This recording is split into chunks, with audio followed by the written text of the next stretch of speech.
If you're thinking about selling your home in Aurora, but you're worried about where you're going to live next, you're not alone. One of the most common questions I hear is, can I buy and sell at the same time without it turning into a disaster? The short answer is yes, but only if you have a plan.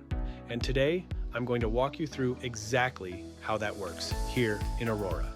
If we haven't met, I'm Zach Otten with Peak Elevation Homes and Real Brokerage. I help homeowners across Aurora and South Metro Denver navigate complex moves like this every day.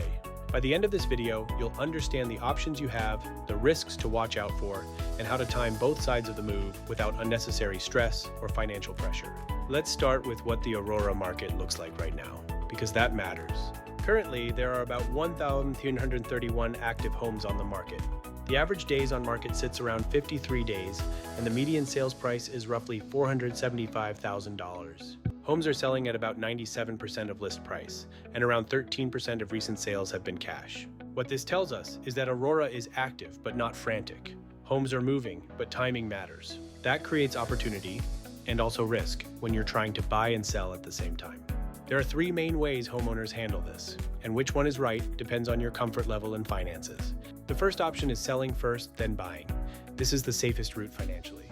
You know exactly how much equity you're working with, and you're not carrying two homes at once. The downside is obvious. You may need temporary housing or a rent back while you shop for your next home. In Aurora, rent back agreements are still very common and can be negotiated upfront when your home is listed. The second option is buying first, then selling. This works best if you have strong cash reserves, access to a bridge loan, or a lender who offers buy before you sell programs. The upside is convenience. You move once. The risk is carrying two mortgages if your home doesn't sell as quickly as expected. With Aurora's current average days on market, this approach needs to be planned carefully. The third option, and the one most people don't fully understand, is doing both simultaneously with contingencies. This means making your purchase contingent on the sale of your current home, or lining up your sale with a flexible closing timeline. This can work in Aurora, but it has to be positioned correctly, especially when competing against cash buyers. Here's the biggest mistake I see people make. They treat the buy and the sell as two separate decisions. In reality, they're one transaction with two moving parts. Pricing, timing, and negotiation on your sale directly affect your buying power on the next home. That's why strategy matters. For example, if your home is priced correctly from day one, you reduce the risk of delays.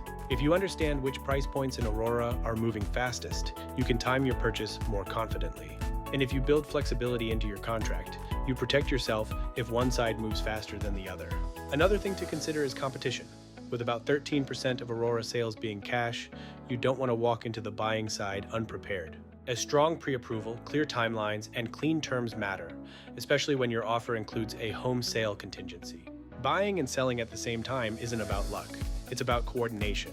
When done right, you avoid double moves, unnecessary stress, and costly mistakes. If you're thinking about buying and selling at the same time in Aurora and want to understand what's realistic for your situation, I'm happy to help. I'm Zach Otten with Peak Elevation Homes and Real Brokerage, and I help Aurora homeowners build smart, step-by-step plans that actually work. Reach out for a custom plan and let's map out the best way forward for you.